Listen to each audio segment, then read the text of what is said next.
Good morning, everyone, and welcome back to our show, What We Can't Not Talk About.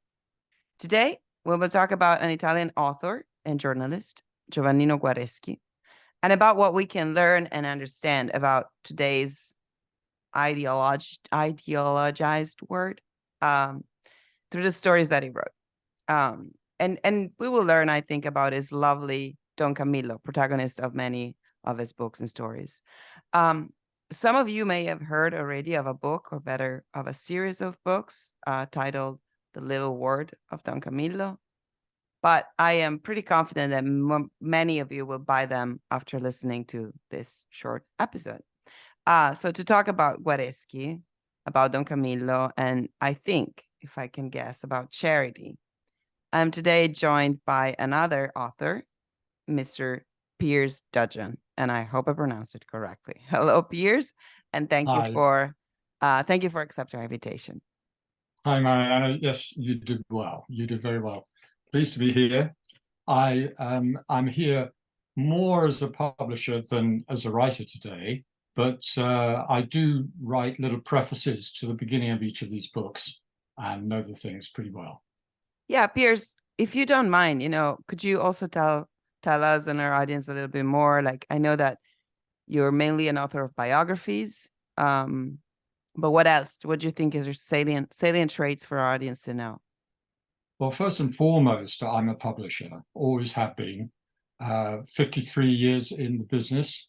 I started publishing perhaps the closest theme to Guareschi is the spirit of place and people. And that became a major theme for me in my publishing in the 80s and 90s. And although I discovered him as a 10-year-old boy, I came back to him really on account of that. And on account of my reading for the biographies, the research that I was doing, reading a lot of Robert Graves and The White Goddess, very important for anybody that's writing about authors. And I only really write about authors or composers or people like that, and the link between inspiration and what they write. Okay, that is my absolute main theme. So Robert Graves and the psychiatrist Carl Jung and the mystic Meister Eckhart. Those would probably be my three major forms of how I approach subjects. Yeah, I didn't know. And as a practitioner of Zen, hence my article that you read. Wow. I had no idea that was the selection. Also, like that you would write about authors. I didn't, and I mean the names you mentioned are immensely interesting. I think one book that seemed to be one of the most famous that you published was about the author of Peter Pan. Am I right? Yeah, most recently, that's right. Yeah. So I was about to ask you how you choose the people that you write about, because that maybe could tell me something about how you chose Guareschi. But I think we will get to that inevitably when you tell me the story of your. I just wanted to say that I encountered your name exactly as you were mentioning for the first time, thanks to a short article that you wrote on the European Conservative. We had, I think 2 years ago, the editor, the mind behind the European Conservative, here on an episode with us, Mario Fantini. And I just want to say it because I think it's one of the best existing magazines in print. I even bought a subscription for my brother in Japan, and now he receives it there. And so I just want to link to that publication in our episode and invite everyone to subscribe, because the kind of articles one can read there can be read nowhere. And your article is a short biographical sketch of this author, Guareschi. What I wanted to say is that the reason I loved finding it there was that for years, and at least since I came to the Austin Institute 3 years ago, I wanted to get the students, undergraduates and graduates that come here, to read Guareschi, because I thought there were lessons that were incredibly valuable for them, Yeah. but I had no idea whether Guareschi could have been appreciated by a non-Italian and maybe not even from his region, like people, for an audience that was not the same. And also, I had no clue what the English translations were like, and if they were good ones and readable ones. And so this is to introduce also like why you're here, even though we hadn't met before, and how, you know, I got in contact with you and why I'm interested in talking about the topic. But so now let's get to you. What made you interested in Giovannino Guareschi? What made you, I think, love him to the point of like dedicating so much of your work to his writing? Yes. Well, it began, the first time I read him I was 10 years of age. And the amazing thing about this author is that you can read him at 10 and you can read him at 100 and all the years in between that. There are so many different levels on which you can read him. I was ill in bed. My mother gave me a copy of The Little World of Don Camillo, Mondo Piccolo, as it was called in Italy. And I wasn't a great reader at 10, you know. I mean, I think girls are at 10, but boys didn't seem to be readers in my day, at least. But I was ill, and I eventually got to it, and I was absolutely transfixed. It was a bit like I was on the level of Asterix the Gaul, if you know what I mean. Now, that came 7 years later, so don't make no mistake about that. There was no copying at all in terms of style. But he has this upper level of just knockabout humor and often violence.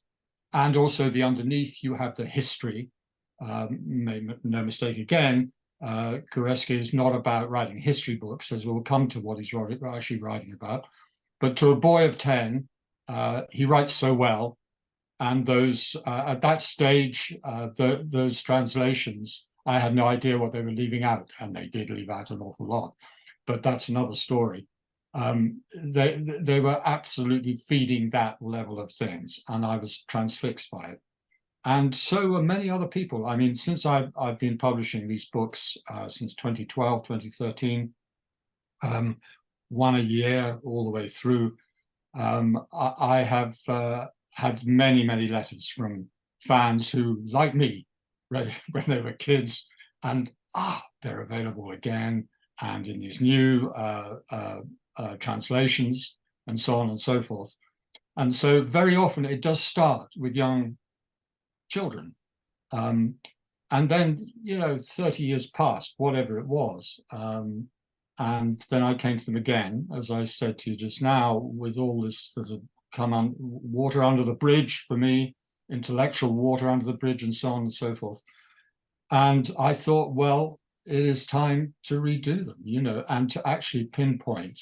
Guareschi said he was really disappointed. He said this in his lifetime. He was really disappointed that people did not see underneath what was going on, the point of it. He said that with particular reference to the films, which were just watched. And I really want to get to the movies, because I, as an Italian, I think that that's what I have a theory that those movies made the hugest disservice that could be made to he's as good as they are, because they're amazing, but you know, the lies are always vested in nice clothes. Before we get there, and remind me if I forget, I'll make a note that we get to the movies. I know from what I read that you said you were fascinated particularly by his ability to transform enemies into people. And you say to read their hearts in ways in which only God can, and that this was what intrigued you. And so I think that in this regard, this is one part that I definitely want to talk about, because we live in an ideological time where even 18 years old think of the other side as someone that is not worth talking to. And I think that there is, you know, this insight of Guareschi. So could you tell us more about that? And as a biographer also, where you think that came from? Yeah, well, for him, I know where it came from. It came from his experiences during the war in the prison camps. We'll come to that. That's exactly the serious purpose of his books. He's trying to get us to cast off all the isms, all the ideological isms, capitalism, socialism, whatever it is, Catholicism, communism, whatever it is, to actually put them aside, which is no easy matter, because we all love causes and we all want to get involved in these things. But until you do that, you can't possibly reach what he regards to be the thing, which is conscience.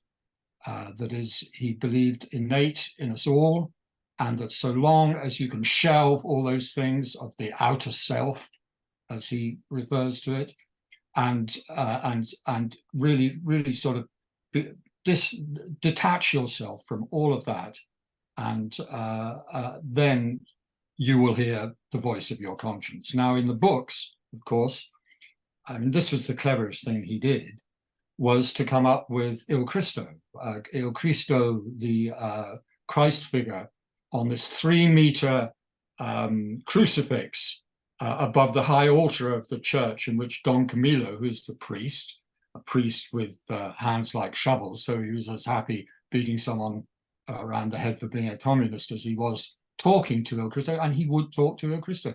Now, occasionally there would be someone else in the church, and they would never hear. They would hear what Don Camillo said, but they would never hear the voice. It is an inner voice, and Guareschi got to that stage where he could talk to the inner voice. Now, when I came back to the books, the first thing I noticed was how on earth did he manage to come up with what Il Cristo would say, that would, in every story, well, 154 of the 364 stories, will come up with the solution, because he is peerless in terms of being, Christ is peerless in terms of being able to sort out these terrible conflicts. Conflict, as you just said, is what the whole thing is about.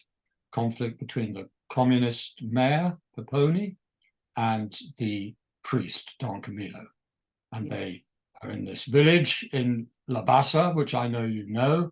And on one side of the village square, of the piazza, is the People's Palace of the communist mayor. And on the other side is the church and the presbytery, the Roman Catholic village priest, Don Camillo. And it is all about their conflict. And Il Cristo above the altar comes in. I mean, it's conversations with God. To write conversations with God, it sounds like a really good idea, but you try it sometime. It is an impossible thing to do.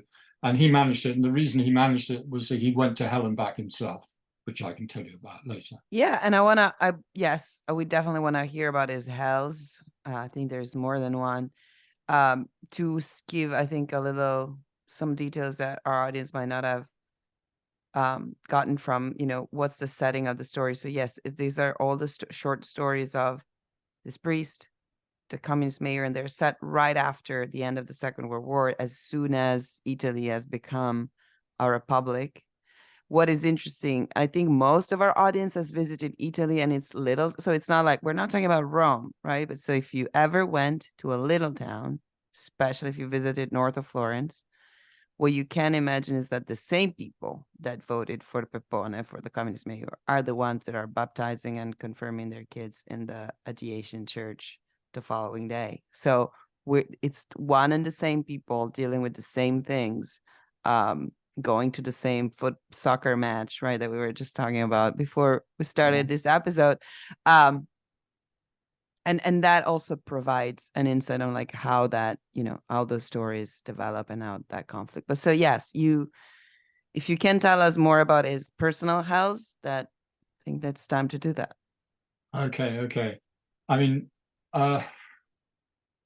so we're talking about the stories starting, as you said, immediately post-war in the Doppelguerra, do they call it? Yeah. Am I pronouncing it yes, correct? Perfect. Absolute tinderbox of problems in La Bassa. There were more communists in La Bassa than anywhere else in Italy. It had been the home of Mussolini. He had been born there. So the fascists, the communists. I mean, it was an absolute tinderbox after the war.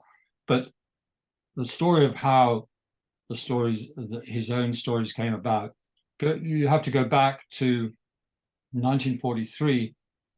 At this stage, Italy was in a unique position in the West in that Mussolini had made a treaty with Hitler, but had not entered the war until 1940.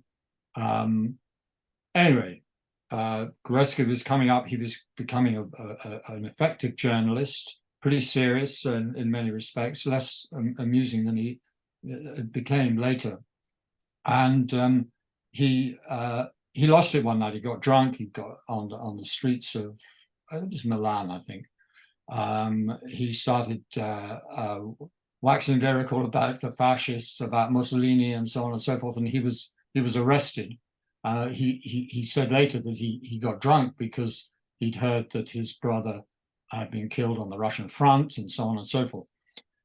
And they arrested him, and they made him join the army, an artillery regiment up in the northwest, I think it is, Alessandria. And then the armistice came, because this is 1943 at this stage. Now, the armistice was basically the Allies saying to Italy, you know, you come with us, and so on and so forth. And the Italians in Italy were given the choice: either they continue to fight with them, with Germany, or they go to a prisoner of war camp. Now, that is a difficult decision to make, because a lot of people felt if you went to prisoner of war camp, you were going there in order to feel safe, etc., etc. As far as Guareschi was concerned, it was a matter of conscience, and he was not going to fight the British and so on and so forth, and Americans, the Allies, as they were. And so he was stuck on a cattle trunk train and sent off for the next 2 years. He was shuttled to and fro in occupied Poland and Germany to various ghastly prison camps, concentration camps, you know, where Russian prisoners had been, you know, treated so badly that they died. And Italian prisoners were not subject to the Geneva Convention. So there was no, you know, the Germans could do what they wanted with them, basically. And he lost 60 pounds in about the first 2 or 3 months. You know, he was absolutely, you know, they got no food at all. Pea soup with a few peas in it, you know, that kind of thing.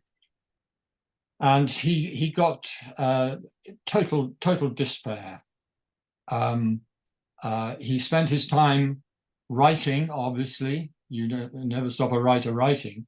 And in a situation like this, if you had anything that could make a mark, you would write. And he would write stories, and then he would go around the various huts, prison huts, and read them to fellow Italians.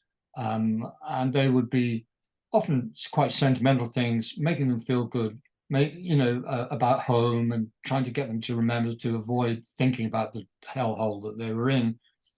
And it was December of 43. It was he'd written a Christmas story, and it was particularly sentimental. It was about his son coming to visit him in prison, and it was really quite sentimental. And a very highly politicized journalist who was an existentialist. Existentialism was a big thing in those days. Jean-Paul Sartre and all of that. And it was a very aggressive philosophy, really, in many respects. Anyway, he threw a hand grenade into Guareschi's lap. Basically, he said, "You can't write this sort of crap. You know, sentimentalism is the worst thing for the future of Italy, and you think you're doing something good because you're doing this." And you know, it really shattered Guareschi. He was weak, you know, with hunger. He was in despair in any case, and obviously he was missing home and so on and so forth. And he retreated and withdrew and really detached himself from everybody and everything.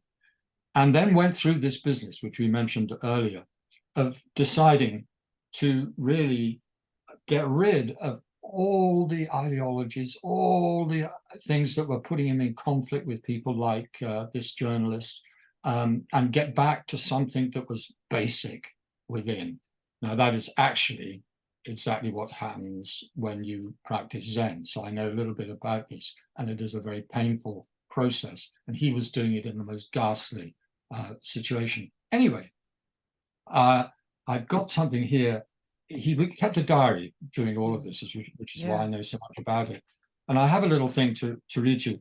It seemed that he'd sort of reached breakdown time, but it was anything but that. It was absolutely an awakening. Can I read you just this? Please, please, please. I've called it the awakening. He called it something else. Somebody was a prisoner within me. He was oppressed by my flesh and my fleshly habits, confined as if in a pressurized deep-sea diving suit. He looked out from his prison darkness, his eyes sharp, but the crystal of mind through which he drilled his gaze was clouded with the greasy vapors of conventional living. His heart was locked in mine. He had to adjust the beat of this heart to match the heavy throb of my heart. His voice was clear and sweet, but overwhelmed by the hard, clumsy timbre of mine. Someone was a prisoner of my true self, and my thick rind oppressed him, but now he has escaped from his prison.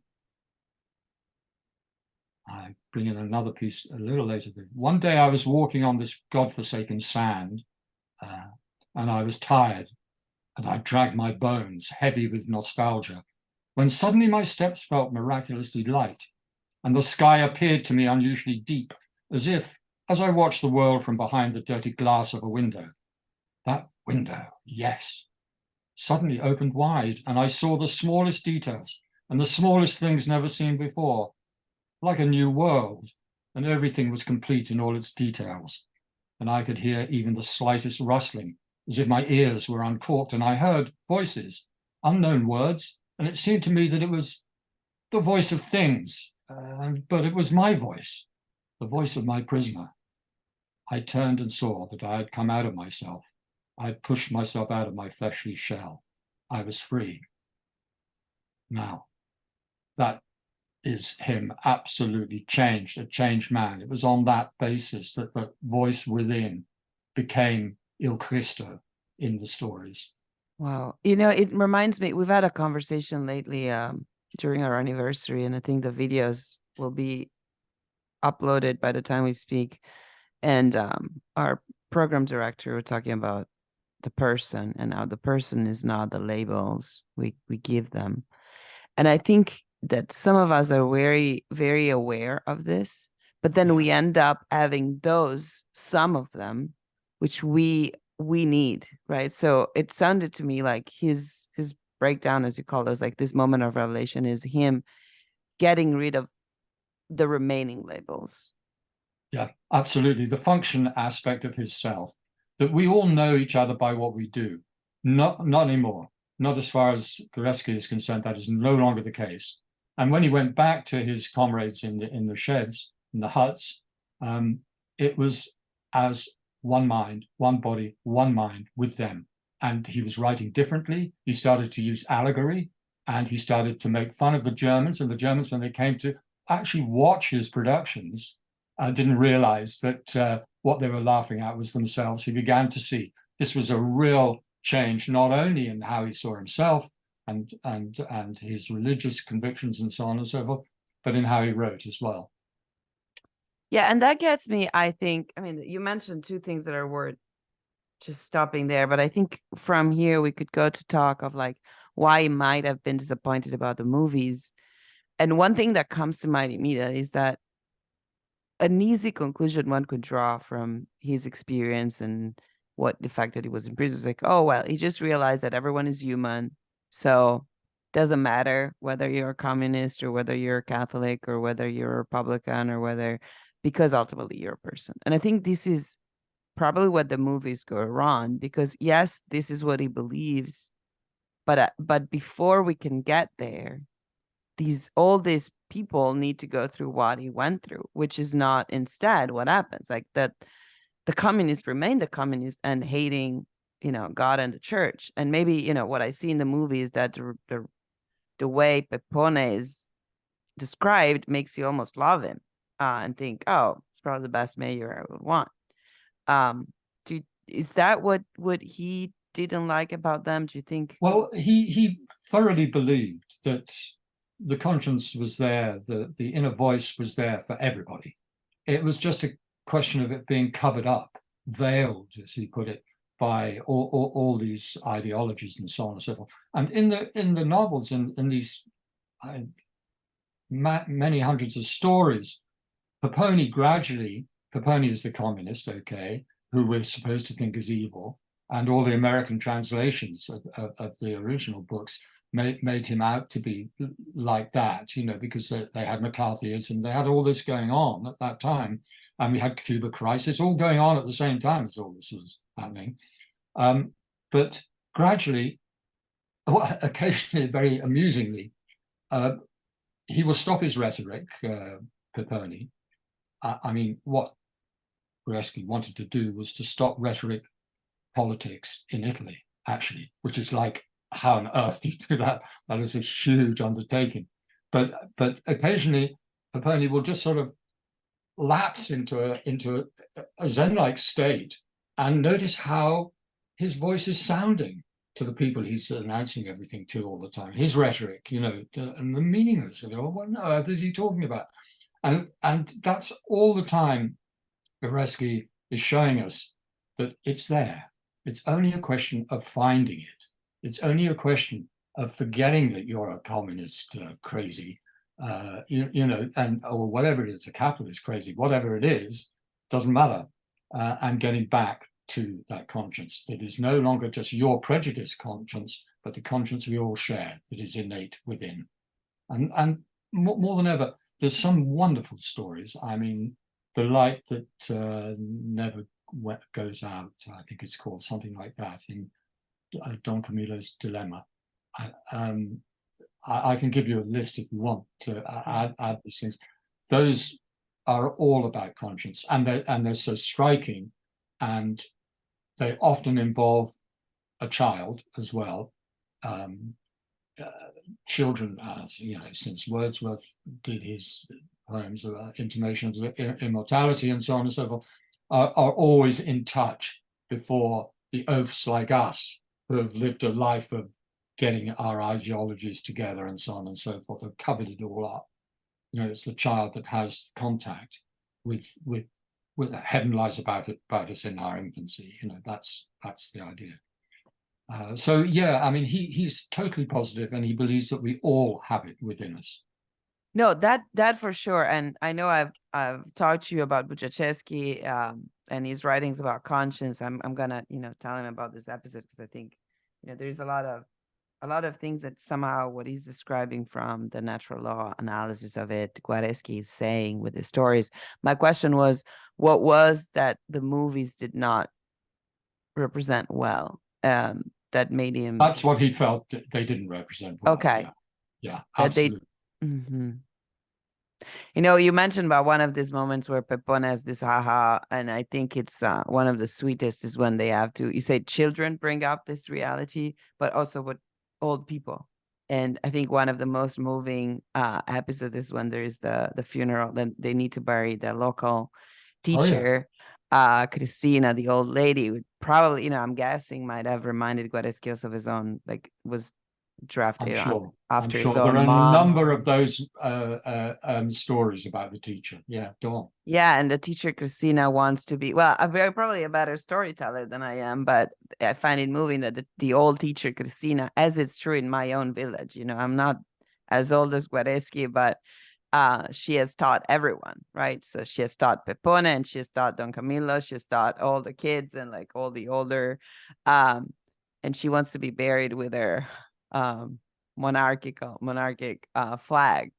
And after, you know, the Peppone promises on the deathbed that he's going to do it, and then the decision needs to be taken by the town hall, and they disagree, and they say things along the lines actually of what this guy said to Guareschi in prison, right? That this is a nostalgic sentiment and history is moving forward and we cannot respect this kind of. But then Peppone is very funny because he says that as the mayor, he should respect the will of the majority. But since he's also the head of the communists and the communists are the real ruler, he is going to do what he wants. And so he's going to bury the teacher with the monarchic, with the king's flag. because he respects her more dead than all of them alive. Yeah, it's No, I don't you know. tell it very well. You tell it very well. Did I? Well, I know. I think it's impossible to tell it well. I'm very disappointed that the movies do not have the subtitles because There's talk of other movies. Alberto, who I'm constantly in touch with, he is now the estate. Guareschi himself died in '68. Tells me that there's a constant sort of push for them. But I okay. think that a Well, lot I of would volunteer for that. yeah, I would me too. help. Yeah, definitely. Yeah, talking about this nostalgia, right? So he's been accused in the camp, which, by the way, my great uncle shared the prison with him, and there's a Oh, beautiful Don Camillo story about that, of something that happened. But maybe we would need a second episode for that. I'll tell you for sure. um it was a very common situation, right, that of most Italians to have had in their family someone, and also to have families divided, the fascists, the communists, the people that fought on different fronts. And I was discussing this aspect with our president, Professor Ignair, a sociologist. And I did throw out the guess is like, is it possible that today we live in an ideologically divided world? Because differently from what happened then, we never struggled together. I know this is pure speculation, but like, do you think that part of why people could still remain friends was that somehow things affected them all, right? So there was the bombing of the town, or there was a flood that, and everyone needed to get work together. together. Yeah. Yeah, I do. And it's very interesting to me that Guareschi makes Peppone and Don Camillo ex-partisans. They were members of the resistance, the Italian resistance. Now, in the Italian resistance, like in any resistance, it didn't matter what ideology you had. You were absolutely bound together in one cause, which was to kill Germans. And at the end of the war, all that finished, and the Doppelguerra, what happened, a bloody first few months after the end of the war in Labasa, where priests were killed, industrialists were killed, communists were killing the fascists, and so on and so forth. Suddenly, all of that broke away because the war had ended. So the war had been binding together and advancing the values of totally disparate political figures in the resistance, and suddenly that was gone. And what was there? So that's a really important point. You have to put yourself in the mind of what Guareschi was about at that time. At the same time, you have to understand, and mainly due to Il Cristo and the dialogues with him, that that what is said in these stories is good for all times and all places. Yeah, which is why, I will make a push for students to read Don Camillo in here for our Absolutely. reading groups, because I think It's that's good for wokery as well. He just as he saw after the Marshall, um, you know, um, what do they call it? They gave billions to Europe after the war from America. The Piano Americans did. Marshall. Yeah, the Marshall Yeah, Plan. and immediately Guareschi was concerned that this would lead to consumerism, which of course it did. Everything was the economic miracle that went on well into the 60s and 70s. Um, but he was one of the first to see that where consumerism would lead, which was to the destroying of Earth's resources, which is where we are now. Yeah. And so you begin to, and he saw all of these things. I mean, he was so far seeing, but that is one of the reasons why it is for all times and all places. You just see this thing, you learn so much about humanity really by reading him. Based on what you just said, would you agree that, I don't know if you're familiar with the Italian philosopher Augusto Del Noce, that we've been reading quite a lot here lately. Is in the comment that he underlines in this breakdown moment about the nostalgic feelings, and also what you say, his attention to consumerism. He somehow had already understood that the wrong assumption that we had in the Christian, say, quote unquote, Christian West was that, yes, we were moving toward progress, right? Regardless, what was next was better. There was nothing to be kept from the past.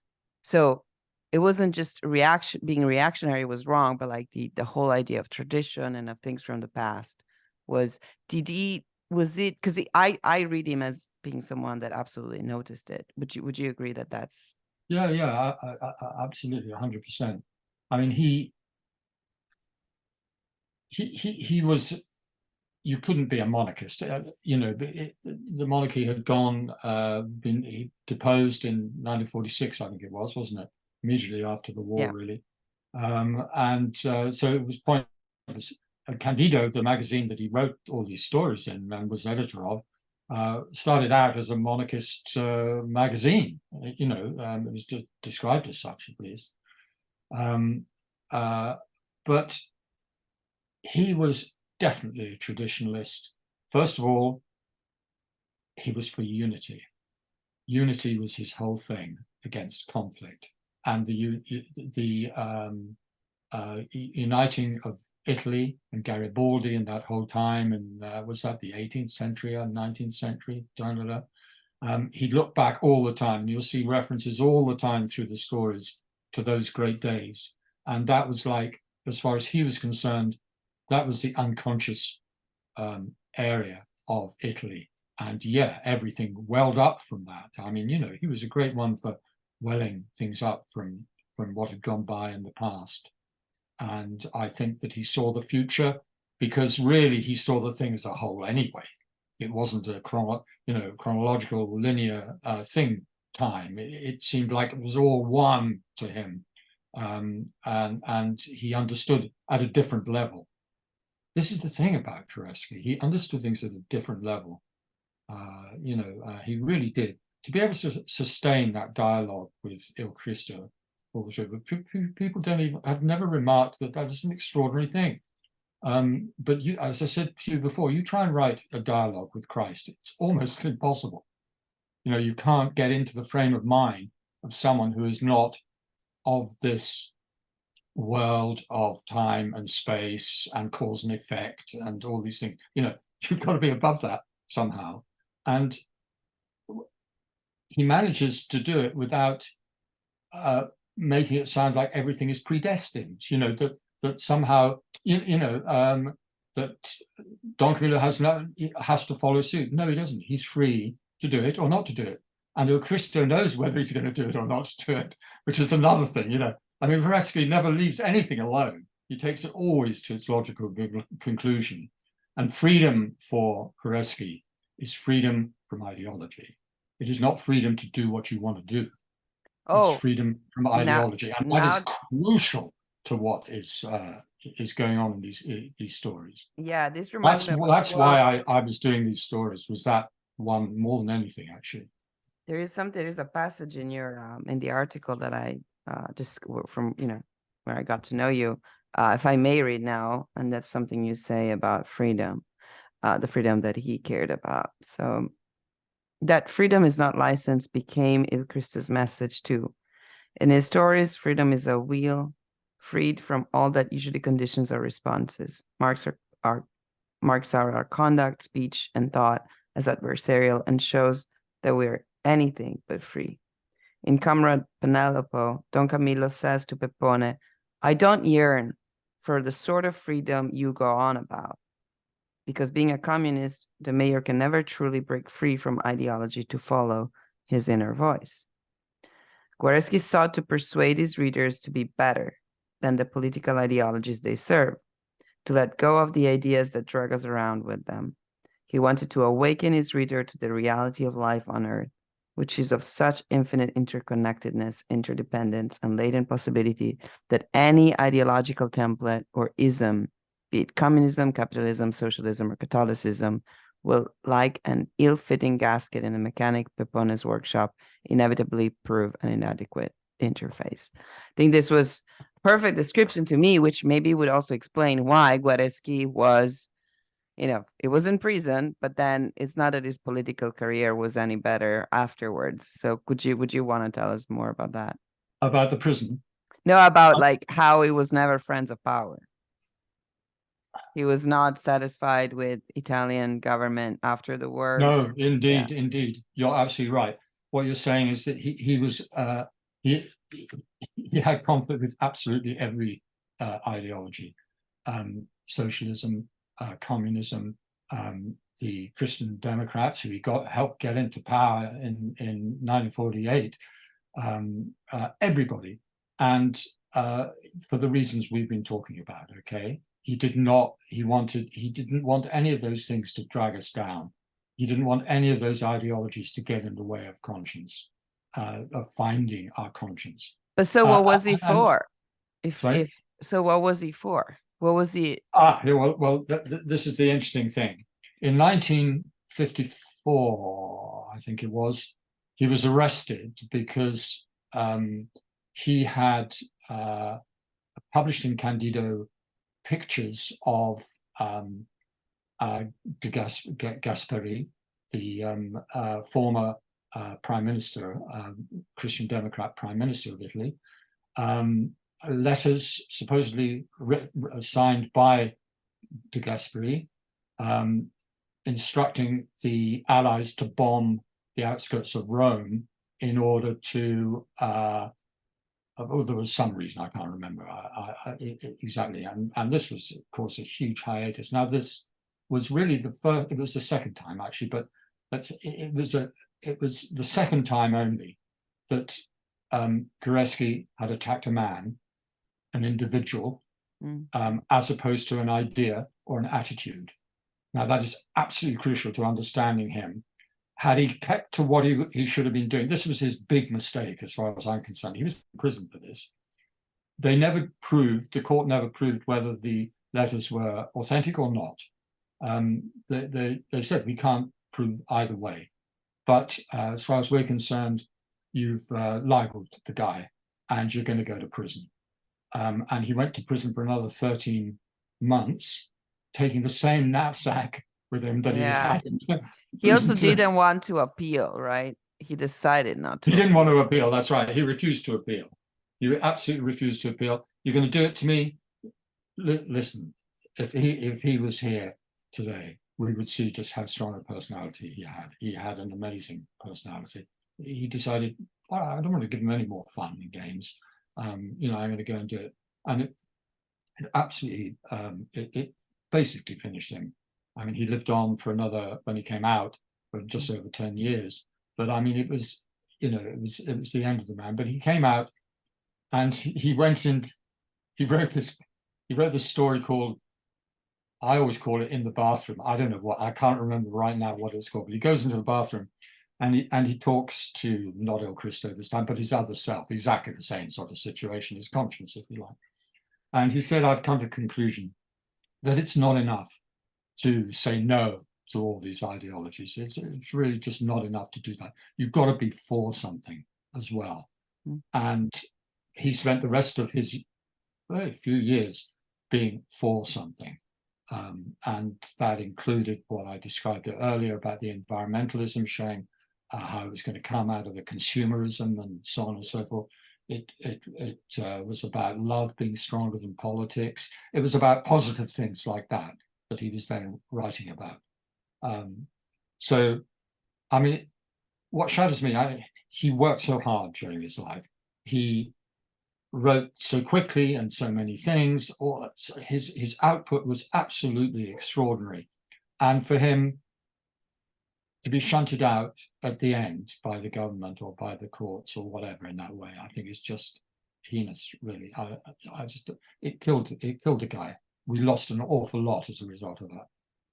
Yeah. I'm proud to say that my dad collected all his published work. So I know that there is a huge library waiting for me now when I will go home for Christmas and like see what I could steal and read next, because he's a patrimony. But also, we didn't touch on the fact that you used satire. Do you think it's worth saying something about that? But what? About the fact that it was he used a satirical, say why using satire? Is that dead, or is that still our best instrument? Unfortunately, it has been dead in this country. I talk about the UK here, but for some time, there is a lot of attacking ideologies, mainly attacking socialism. Here, well, we know Guareschi attacked everybody. Uh, um,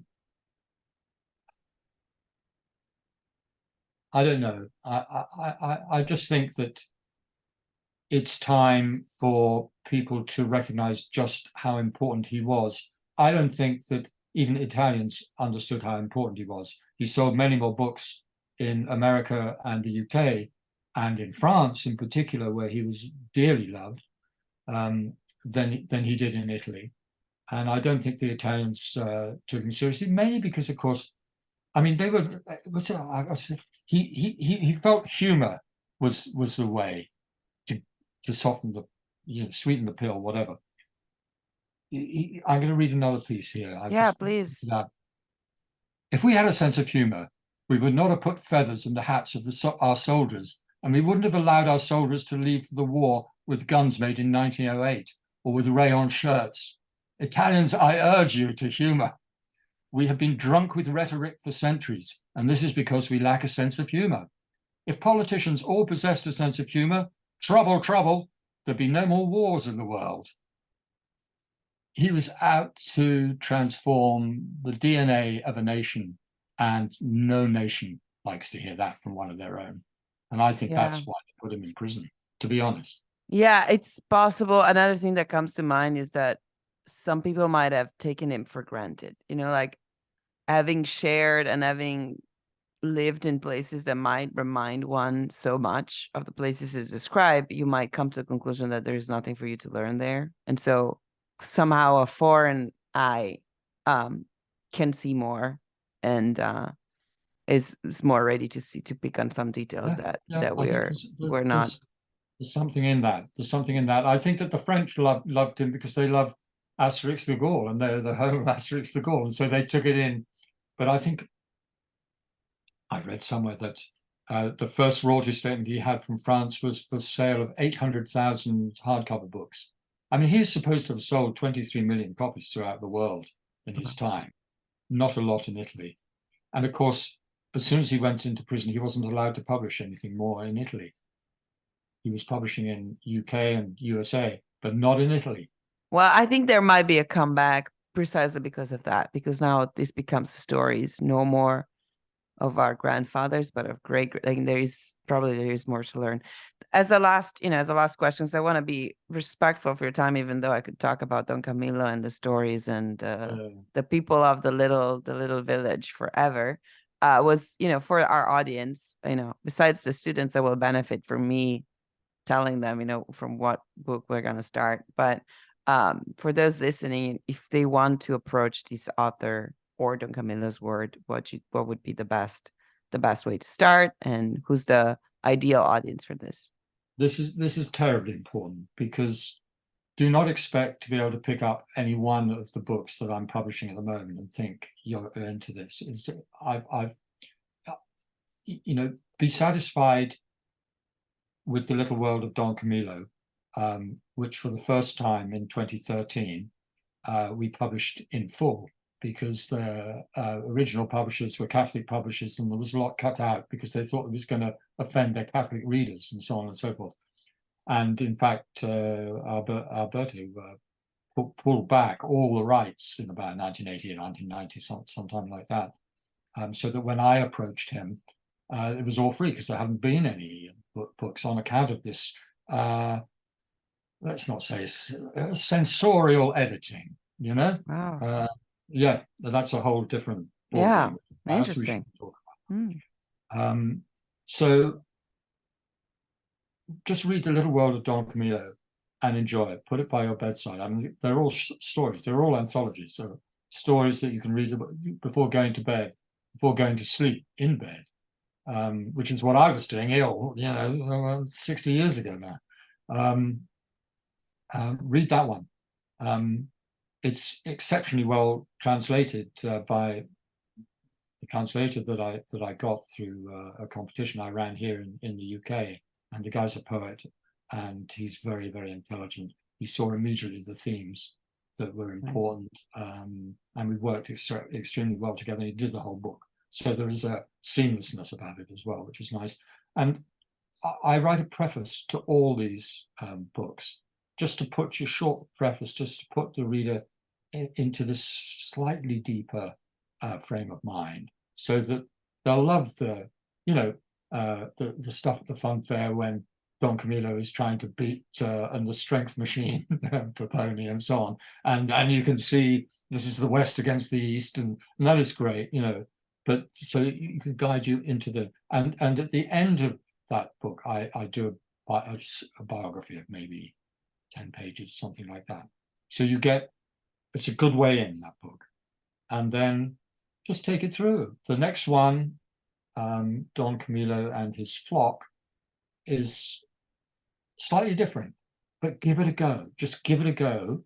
It's more about the other people in La Bassa, and the characters are fantastic, and they're unforgettable stories.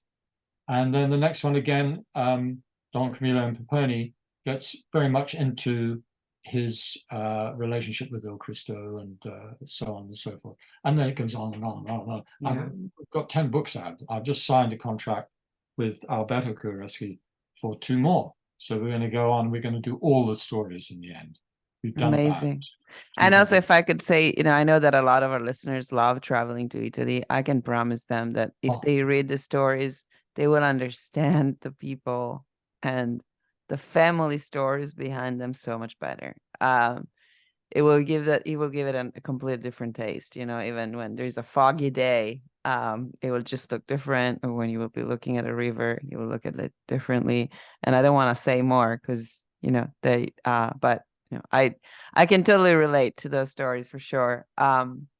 So for those that want to know more, the books that we are including all the links, not only to the magazine and the article you wrote, but to the books and how they can get them. I really look forward to having another chance to talk to you. That is the one I was talking about. Yeah. Okay. The Complete Little World of Don Camillo. Yeah, I think they should all start from there. I completely agree with you. So thank you for your time. And please, Great. if you ever, happen to travel to the United States, we would love to have you stop here, and you to London, let me know. Thank you. Thank you very much, Piers. Okay, Marianne. Great. Thank you very much for listening, and we hope you enjoyed the episode of our show, What We Can't Not Talk About. If you did like the episode, remember to share it among your friends. Do not forget to subscribe, and if you can, please donate to the Austin Institute. Your donations make it possible for us to continue to do this, but above all, they support our local programming and the important, if not crucial, research of our fellows. Thank you.